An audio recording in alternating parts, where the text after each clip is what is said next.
Bəzən tarix kitablarında adlar olur ki, onlar sadəcə bir aləmin deyil, bir dövrün yaddaşına əks etdirir.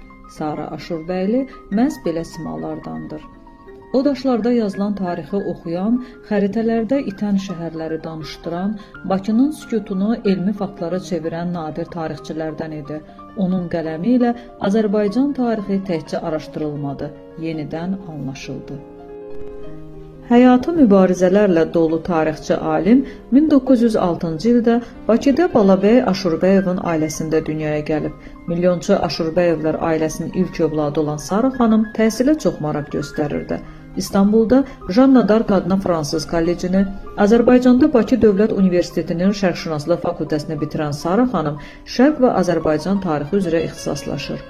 O həmçinin ingilis, fransız, alman, ərəb, fars dillərini mükəmməl bilirdi.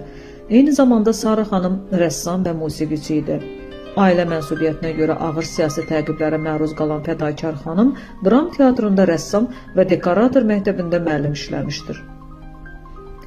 Müəllimi Üzeyir Hacıbəylinin dəvəti ilə 15 il konservatoriyada xarici dildən dərs deyərək öz çəkdiyi rəsm əsərlərini sataraq dolanıb.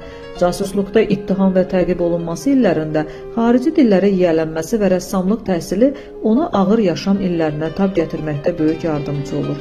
Sara xanım Bakının tarixini əks etdirən çox qiymətli tədqiqatların, tarix, mədəniyyət, incəsənətə dair əhəmiyyətli məqalələrin müəllifi olub. O, Bakının tarixinə dair oçerklər, orta əsrlərdə Azərbaycan və Hindistanın iqtisadi və mədəni əlaqələri və Şirvanşahlar dövlətinin tarixi kitablarının müəllifidir. 2001-ci ildə dünyasını dəyişən Sara xanım bütün ömrü boyu Azərbaycan vətənpərvəri olaraq qaldı. Haqlı olaraq onu 20-ci əsrin tarixi hadisələrinin canlı ensiklopediyası adlandırırdılar.